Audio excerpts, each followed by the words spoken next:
The rain fell in steady sheets that evening, streaking down the glass walls of Liam's penthouse as if the sky itself wept with Amira. She sat motionless on the edge of the sofa, her body rigid, eyes fixed on the framed photograph still trembling in her hand. The motel name, Silvercrest Inn, glared at her like a cruel witness. Marcus's arm was wrapped tightly around Selena's waist in the picture. The same Selena who had stood by her through every fight. The same Marcus who toasted her wedding with laughter and loyalty. The betrayal cut through every breath she took. Liam stood by the window, shoulders tense, eyes hollow. "Amira, please say something."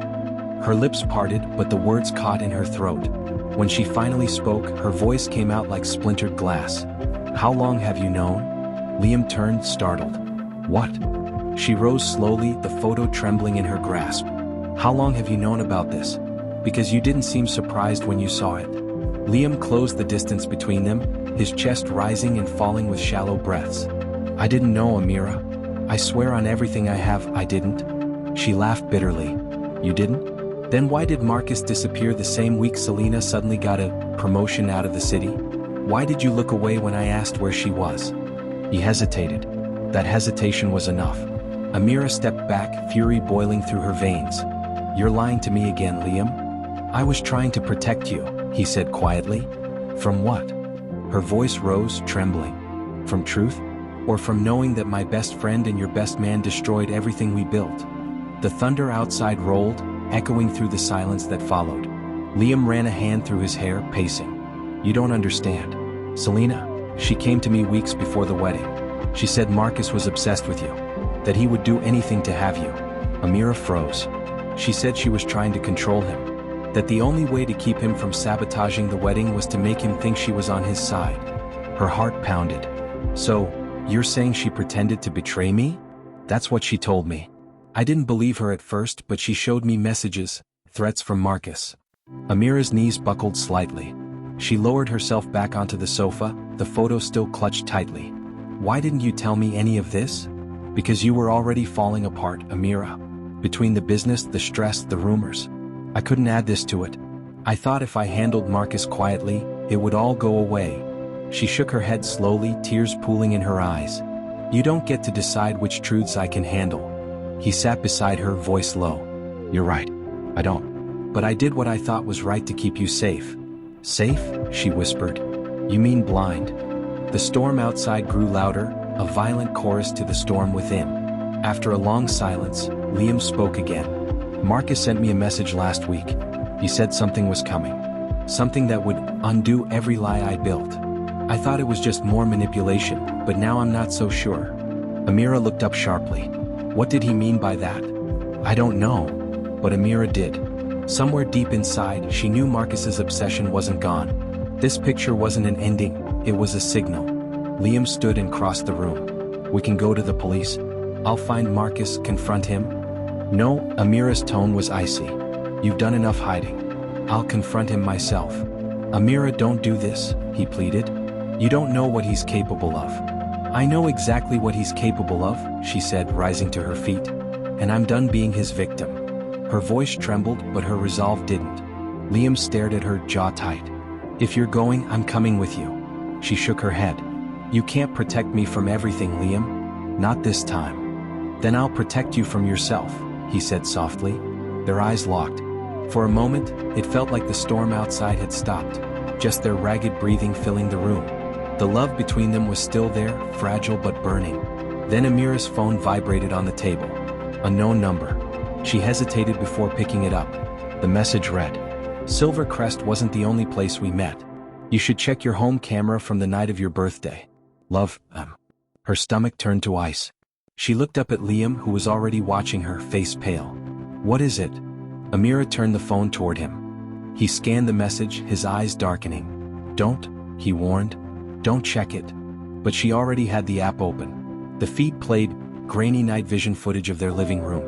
She saw herself asleep on the couch, wrapped in a blanket. Then, around 2:13 a.m., the front door creaked open. A tall figure stepped inside, moving quietly. "Marcus."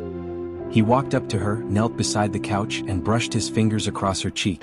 The camera caught every second. Then he looked directly into the lens, smirked, and whispered something. Amira's heart raced. She paused the video and turned up the volume. Marcus's voice came through faintly. She doesn't even know she's already mine. The phone slipped from her trembling hand. Liam caught it midair, fury burning in his eyes. That bastard. Amira pressed a hand to her chest, struggling to breathe. He's been inside this house. I'm calling the police, Liam said, already grabbing his phone. But before he could dial, another message popped up. Call them and she'll find out the rest. TikTok lover boy. Liam's face hardened. He's watching us. Amira backed away, her mind spinning. Every memory of Marcus now felt poisoned. His laughter, his friendship, his loyalty. All of it had been a mask. Then the power went out. The apartment plunged into darkness. Liam grabbed her arm. Stay behind me. The only light came from the flicker of the storm outside, casting flashes of silver across their faces. Somewhere in the shadows, something crashed to the floor. Amira's pulse thundered in her ears. He's here, she whispered. Liam moved toward the sound, his silhouette tense and ready. But before he could reach the hallway, the backup generator flickered on, flooding the room with dim light. Nothing. The vase was shattered. The balcony door slightly open. Rain blew in through the crack. Liam shut it and locked it tight. He's gone. But Amira shook her head. No. He wanted us to know he could get in. She sank to the floor, gripping her knees. He's not after me anymore. He's after us. Liam knelt beside her, his voice barely above a whisper. Then he's already lost. Because he'll never destroy what we have. For the first time that night, she looked into his eyes. And though fear still lingered, so did something else, faith. But as the storm outside began to calm, neither of them noticed the tiny red light blinking faintly behind the bookshelf. One more hidden camera still recording. And somewhere miles away, Marcus watched from a dark room filled with screens, whispering to himself, let's see how strong their vows really are. The night after the break-in felt endless. Amira hadn't slept. Every creak, every gust of wind brushing the balcony doors sounded like Marcus's footsteps returning. Liam had set up security around the penthouse, triple locking every door and window, yet she still felt unsafe inside her own home. At dawn, she stood before the mirror in her robe, eyes hollow, hair undone. The reflection staring back at her looked like someone she barely recognized, someone who'd seen too much. Liam appeared behind her, his voice rough from exhaustion. You need to rest, Amira. I can't, she said softly. If I close my eyes, I see him. He touched her shoulder gently. Then we'll leave this place. Go somewhere quiet until we sort this out. But Amira shook her head. Running won't stop him. Marcus won't stop until he gets what he wants. And what's that? Liam asked. Her voice broke. Me. Silence filled the room. Then from the kitchen, a faint chime. The security system had detected movement. Liam moved quickly, grabbing the baseball bat he'd placed by the door. He peered around the corner, only to find their housekeeper, Rosa, standing by the counter, frozen mid-motion. Rosa? He exhaled, lowering the bat. You scared us half to death. The woman smiled nervously. I'm sorry, sir. I came early to clean up the glass from last night's mess. I didn't want to wake you. Amira walked in slowly, eyes on the maid. Rosa, how long have you worked for us? Almost 2 years, ma'am. Since before the wedding. Amira nodded, her gaze lingering. And you've never seen anyone unusual around the building? Rosa shook her head. No, ma'am. Something about her tone, too calm, too measured, made Amira's stomach tighten. But she said nothing. After breakfast, Liam left to meet a private investigator he'd hired. Amira stayed home, pacing restlessly. The penthouse felt too quiet, too watchful. She turned on some soft jazz just to fill the silence. When she walked into the study, she froze. One of Liam's locked drawers, where he kept sensitive business documents, was open. Papers were scattered across the desk. She stepped closer and noticed a faint smell of jasmine. Rosa's perfume. Before she could process it, her phone buzzed again. Unknown number. Still trust the people in your house? Amira's blood ran cold. She glanced around. Every camera blinked green, online and recording, but somehow she felt completely exposed. She called Liam immediately. Someone's been in your drawer. What do you mean? He asked. Your documents. They've been moved. And Marcus just texted again. He knows everything happening here. Liam's tone hardened. I'm coming home now. Don't open the door for anyone, Amira. She ended the call, locked the study, and turned to leave. But standing in the doorway was Rosa. The woman's expression was unreadable, but her eyes, those calm, careful eyes, had changed. Ma'am, Rosa said quietly, Are you looking for something? Amira's voice faltered. I was just checking the drawers. Did you clean here today? Yes. Rosa's tone was too even. You and Mr. Liam said I should make sure everything's in order. Amira took a step back. I didn't ask you to touch that drawer. Rosa tilted her head. I only do what I'm told. Something in her words, the slow, deliberate way she said them, sent a chill crawling down Amira's spine. She moved past the maid, heading for the living room, but Rosa's voice stopped her. You should trust your husband more, ma'am. Amira turned sharply. What did you say? Rosa smiled faintly. He hides things to protect you. But sometimes protection and deceit look the same. The air thickened. How do you know that? Amira demanded. Rosa didn't answer. She simply turned, wiped her hands on her apron, and went back to the kitchen. Amira stood frozen. That wasn't just idle talk. It sounded like something Marcus would say. Hours passed before Liam returned, his face tense. You were right, he said, setting his phone on the table. The investigator found a pattern. Marcus has been tracking your calls and messages for weeks. He's been using an insider to plant cameras, access footage, and leak information. An insider? Amira whispered. Who? Liam hesitated. Rosa. Amira's stomach dropped. I knew it. She's not who she says she is, he continued. Her real name is Rosa Marquez. She worked for Marcus's company years ago as his personal assistant. Amira backed away, disbelief flooding her face. She's been in this house for 2 years, Liam. 2 years. She was probably planted before Marcus vanished, he said grimly. A sleeper piece waiting for the right time. A loud clatter came from the hallway. Both of them turned. Rosa stood there holding a suitcase. You don't have to call the police, she said calmly. I was leaving anyway. Liam's jaw clenched. Not without explaining yourself. Rosa set the suitcase down slowly. You think I wanted this? You found me first. After he lost everything, he said he'd ruin anyone who turned against him. I had no choice. You had a choice, Amira said sharply. You lived in my home, ate my food, heard me cry and did nothing. Rosa's eyes glistened. You're right, and I'm sorry. But Marcus isn't just angry, ma'am. He's broken. You were the one thing he couldn't own. That's why he's doing all this. Liam took a step forward. Where is he? She looked down. Somewhere near the coast. He said he's saving the final scene for the anniversary of your vows. The anniversary? Amira whispered. That's next week. Rosa nodded, tears rolling down her face. You need to run. Please. Before either of them could reply, the sound of screeching tires echoed from outside. A shadow moved past the balcony. Then, boom. The glass exploded inward, shattering across the floor. A smoke canister rolled in, filling the room with thick gray haze. Liam pulled Amira to the ground, covering her with his body. Stay down, he shouted, coughing. Through the smoke, a silhouette appeared. Tall. Familiar. The same build from the camera footage. Marcus. He stepped inside casually as if visiting old friends. His smile was wild, eyes glinting through the haze. Miss me? Liam lunged forward, swinging the bat, but Marcus dodged easily, catching Liam's wrist and twisting hard until the bat dropped. He kicked it aside and turned to Amira, his expression softening almost tenderly.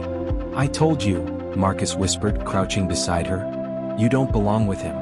Amira stared up at him, trembling but defiant. You're sick. He grinned. Sick for you, maybe? Liam charged again, slamming Marcus into the counter. They struggled violently, crashing into furniture, shattering glass, overturning chairs. Rosa screamed from the doorway, covering her face. Amira grabbed the fallen bat and swung hard. It connected with Marcus's shoulder. He stumbled back, cursing. Liam seized the moment, punching him across the jaw. Marcus staggered, spitting blood. You think you've won? You haven't even seen what's coming. He pulled a small remote from his pocket and pressed it. Somewhere in the distance, alarms blared. Liam froze. What did you do? Marcus smiled faintly. Insurance. Then he dashed toward the balcony and disappeared into the stormy night below. Amira ran to the railing, looking down at the street. Empty. He was gone. Again. Rosa fell to her knees, sobbing. He said he wouldn't hurt anyone. I didn't know. Liam turned to her, fury burning in his voice. Get out, before I forget what mercy feels like. She nodded, grabbing her bag and fleeing. Amira collapsed into his arms, shaking uncontrollably. It's never going to end, is it? Liam held her tight, his heartbeat loud against her ear. Yes, it will. one way or another. But as the sirens wailed in the distance, Amira couldn't shake the feeling that Marcus's insurance was already in motion, something far more dangerous than they could imagine. The sirens wailed through the night, flashing red and blue across the soaked marble floors. The police combed through the wrecked penthouse, asking questions Amira could barely answer. She sat curled on the couch, wrapped in a blanket, trembling. Her wrists were bruised from when Marcus had grabbed her. Her mind replayed his words over and over, "You haven't even seen what's coming." Liam stood near the balcony, speaking with the officers. His voice was low, firm, but his eyes looked haunted. When the police finally left, silence returned, thick, suffocating, electric. Amira rose slowly, watching him. "Liam," she said softly, "what did he mean by insurance?" He turned to her, his face pale. "Maybe he's bluffing." Her voice rose. "You don't believe that?" Liam rubbed his forehead. "He said something to me before he vanished last year, about leverage. That if I ever betrayed him, he'd destroy everything I loved. I thought it was just his pride talking." Amira stared at him, disbelief creeping into her tone. "What leverage?" He hesitated, too long. "Liam," she said again, her voice trembling now, "what leverage?" He swallowed. "I made a mistake, Amira. Before we got married, Marcus helped me cover a financial crisis. I was desperate. I forged a few documents, nothing criminal but enough to make me vulnerable. When I ended our business partnership, he threatened to expose it unless... Unless what? Unless I gave him something he wanted." Her stomach twisted. "Me?" He didn't answer. Amira's knees weakened. "You knew.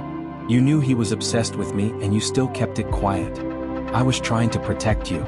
"By lying?" she snapped. "By letting that monster come this close again?" Liam's voice cracked. "I thought I could control him, Amira. I thought if I played along, he'd leave us alone."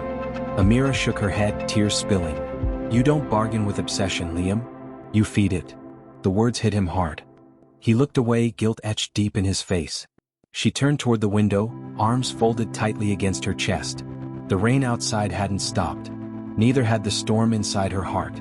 Then her phone buzzed. One message. "Unknown number, you finally know, don't you? Check the news." She opened it with shaking fingers, and froze. A breaking news headline glared across the screen. Business tycoon Liam Grant under investigation for fraud and cover-up scandal. The photo showed Liam leaving his office, surrounded by reporters. Her heart dropped. "Liam," she whispered. "He's done it. Marcus leaked everything." Liam took the phone, his face draining of color. "God." The room began to spin for Amira. "He said he'd ruin you, but this ruins us." Liam reached for her. "We'll get through this. I'll confess if I have to. We'll rebuild." But Amira stepped back. "How many times do we have to rebuild from your lies?" Her words cracked through him like lightning. He didn't answer. The silence that followed felt final. That night, Amira packed a small bag. She didn't announce it, she just moved quietly, folding shirts, grabbing her journal, slipping her wedding ring into her palm. When Liam found her near the door, he froze. "You're leaving?" She nodded. "I can't breathe here anymore. Every corner of this house feels like a lie." He stepped closer, his voice low and broken. "Don't do this. Not now. Not when we're so close to ending it all." Amira met his eyes. "That's the thing, Liam. I don't think it ever ends with you." She brushed past him, tears streaming, and walked out into the rain. Liam didn't follow. Not right away. He just stood there, staring at the open door, realizing he'd finally lost the only thing that ever made him whole. 2 days passed. Amira stayed at a small inn outside the city, near the cliffs overlooking the sea. The quiet there was painful but necessary. She spent her mornings writing, her afternoons staring at the waves, her nights trying to forget Liam's voice calling her name. Until the third morning, when a package arrived at her door. No sender. No return address. She opened it carefully. Inside was a flash drive and a single note. "For your eyes only, my love." Her breath caught. She plugged the drive into her laptop. A video opened. Marcus sat before the camera, calm and composed. Behind him, a dim warehouse glowed with flickering lights. "Amira," he began, his tone unsettlingly gentle. "If you're seeing this, it means I've already set everything in motion. By now, Liam's career is finished. His reputation is ash. And soon, he'll understand what it feels like to lose everything for love." He leaned closer, his smile cold. "But you, sweet Amira, you still have a choice. Come to me tonight. alone. Or watch him fall further than he ever imagined. The screen went black. Amira sat frozen, the sound of the waves outside crashing like thunder. She knew it was a trap.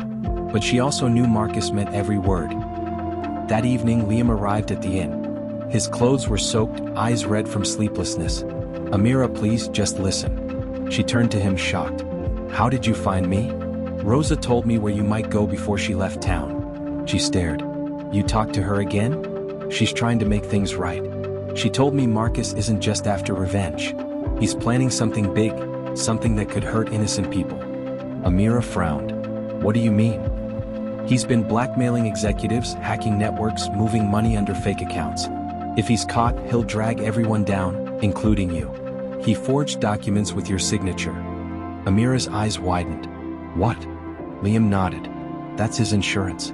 If we don't stop him, he'll make it look like we were part of it." She paced the room, panicking. "Then we have to go to the police. He's one step ahead. He's expecting that. We need to catch him in his own game." She stared at him, heart racing. "How?" Liam held up a small device, a tracker. "He'll reach out to you again. When he does, you'll go to him. I'll follow from a distance. We'll record everything." Amira hesitated, torn between fear and fury. "You're asking me to walk into his hands again. I'm asking you to trust me one last time." She closed her eyes, tears welling up. "One last time," she whispered. At 9 p.m. her phone buzzed. Unknown number, Doc 47. Midnight. Come alone. Amira's heart pounded as she slipped into a black coat. Liam watched from across the street as she entered a cab. Rain fell in thin silver sheets, blurring the city lights. The docks were deserted when she arrived. The sea roared below, dark and violent. Marcus appeared from the shadows, a gun glinting in his hand. "You came." Amira's voice trembled but didn't break. "It ends tonight, Marcus." He smiled faintly. "Yes, it does. For one of us." From a distance, Liam moved closer, recording everything. His hand shook, the tracker blinking faintly in his pocket. Marcus circled her slowly. "Do you know what betrayal feels like, Amira? To give your life to someone who uses you to hide their sins." Her jaw tightened. "You're describing yourself." Marcus laughed, a sharp, haunting sound. "No, I'm describing him." He pointed the gun toward the pier's end. "You should have known, my love. Liam didn't just betray me, he betrayed you first." Amira frowned. "What are you talking about?" Marcus's smile twisted. "He was the one who leaked your medical records to the press 2 years ago. The miscarriage you thought was private? He traded that story to save his company's image. Check the files on that drive if you doubt me." Amira froze. "No. Ask him." Marcus shouted, eyes blazing. "Ask him why he cried over the ashes of his own lie." Liam stepped out of the shadows, then, voice breaking. "It's true." Amira turned slowly, betrayal cutting through her chest. Marcus smirked. "There it is, the real crack beneath the vows." Thunder roared overhead. Amira's tears mixed with the rain. She looked between them, the man who ruined her and the man she'd once called her home. "I hate you both," she whispered. Marcus stepped forward, gun raised, but a single shot rang out from the distance. He fell. Liam dropped the gun, trembling. Amira stood frozen as Marcus hit the ground, eyes still open, the rain washing away the blood. Liam's voice broke through the storm. "I didn't mean to." She turned away from him, tears streaming. "You always mean to, Liam. That's the problem." She walked off into the storm, the sound of police sirens echoing in the distance. The vows had shattered. But beneath the tears, something new was stirring, an ending that hadn't yet been written.